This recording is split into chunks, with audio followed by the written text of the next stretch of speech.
Friends, मैं Abhishek Joshi, electrical engineering Birla group of companies. दोस्तों, आज हम लोग सीटी के कोड को डीकोड करने का काम करेंगे। एक व्यूअर का मुझे कमेंट आया है कि 5P10 और 5P20 इन दोनों ही सीटी में डिफरेंस क्या रहेगा इस कोड के पॉइंट ऑफ व्यू से। यानी कि 5P10 और 5P20 इसमें 10 और 20 ये जो डिजिट चेंज हो गया है, इससे बेसिकली हमें क्या पता चलता है ये एक्सप्लेन करिए। तो आज की इस वीडियो में मैं आपको यही बताऊंगा कि 5P10 सीटी का मतलब क्या है, 5P20 सीटी का मतलब क्या है, और आप अपने आप समझ जाएंगे कि 10 और 20 में बेसिक डिफरेंस क्या है। तो दोस्तों, बिना टाइम वेस्ट किए शुरू करते हैं। तो दोस्तों, अगर आपके पास 5P10 या 5P20 नाम की सीटी है तो सबसे पहले तो ये चीज़ समझ में आ जानी चाहिए कि ये प्रोटेक्शन क्लास सीटी है।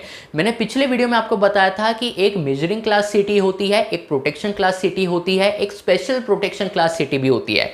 पर यहां पर हम जो 5P10 और 5P20 देख रहे हैं, इसमें P प्रोटेक्शन को डिनोट करता है। इसका मतलब ये है कि ये जो सीटी की क्लास है वो प्रोटेक्शन क्लास सीटी है। अब दोस्तों, बात करते हैं सबसे पहले डिजिट की, यानी कि नंबर 5 की। आप 5P10 बोले या 5P20 बोले, 5 दोनों में ही कॉमन है। और ये 5 हमें कंपोजिट एरर के बारे में बताता है। ये कंपोजिट एरर टेक्निकल टर्म है, इसे ध्यान में रखिएगा। इसका सिंपल सा मीनिंग ये है कि आपकी सीटी जो आपको आउटपुट देगी, आउटपुट में आपको जो करंट शो करेगी कि कितना करंट अभी आपके सर्किट से फ्लो हो रहा है, उसमें लगभग 5% का एरर हो सकता है। तो जो भी करंट आप देख रहे हैं आपके सर्किट से फ्लो होता हुआ, उसमें ±5% का एरर ये सीटी आपको दिखा सकती है। ये बेसिकली जो पहला डिजिट 5 है वो आपको बताता है। तो ये चीज़ ध्यान में रखिएगा कि जो पहला डिजिट होगा वो आपको कंपोजिट एरर के बारे में बताएगा कि सीटी जो भी आपको आउटपुट दे रही है उसमें लगभग कितना एरर हो सकता है। जो अल्फ़ाबेट लिखा है P, वो आपको बेसिकली ये बता रहा है कि ये जो सीटी है इसकी क्लास क्या है। तो क्योंकि ये P है तो ये प्रोटेक्शन क्लास सीटी है।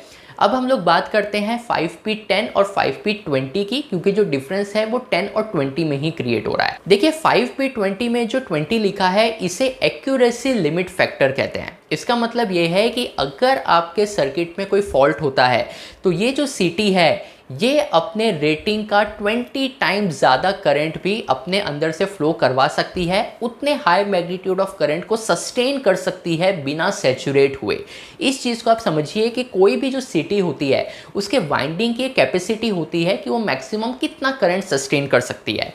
उस कैपेसिटी से ज़्यादा मैग्नीट्यूड ऑफ करंट अगर आप उस सीटी से फ्लो करवाएंगे तो वो जो सीटी की वाइंडिंग है वो ख़राब हो जाएगी। टेक्निकल टर्म्स में आपका जो सीटी है वो सैचुरेट हो जाएगा। फॉल्ट के कंडीशन में अगर आपके सीटी के रेटिंग का 20 टाइम्स ज़्यादा करंट भी उस सर्किट से फ्लो हो गया, उस सीटी से फ्लो हो गया, तो भी सीटी सैचुरेट नहीं होगा, सीटी की जो वाइंडिंग है वो ख़राब नहीं होगी।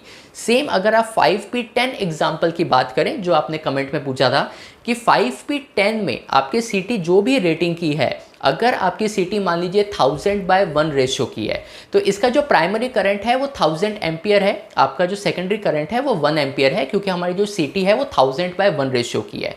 तो अगर आपका फॉल्ट होता है तो 1000 एम्पियर का अगर 10 टाइम्स ज़्यादा भी करंट चला जाए इन केस ऑफ 5P10 सीटी, तो भी आपका सीटी खराब नहीं होगा। 5P20 की बात करें और अगर 1000/1 रेशियो की हमारी सीटी है तो 1000 एम्पियर का 20 टाइम्स ज़्यादा भी करंट चला जाए तो भी आपका सीटी सैचुरेट नहीं होगा। तो ये जो 10 और 20 है ये बेसिकली आपको यही बताता है कि आपका जो सीटी है ये मैक्सिमम कितना मैग्नीट्यूड ऑफ करंट सस्टेन कर सकता है। उससे ज़्यादा करंट अगर फ्लो हुआ तो सीटी सैचुरेट हो जाएगा। तो दोस्तों, बहुत बार इस तरीके के क्वेश्चंस इंटरव्यू में भी पूछे जाते हैं कि 5P10 और 5P20 सीटी में बेसिक डिफरेंस क्या होता है, 10 और 20 हमें क्या बताता है, कैसे पता चलेगा कोड देख के कि आपकी जो सीटी है वो मीटरिंग क्लास सीटी है या प्रोटेक्शन क्लास सीटी है।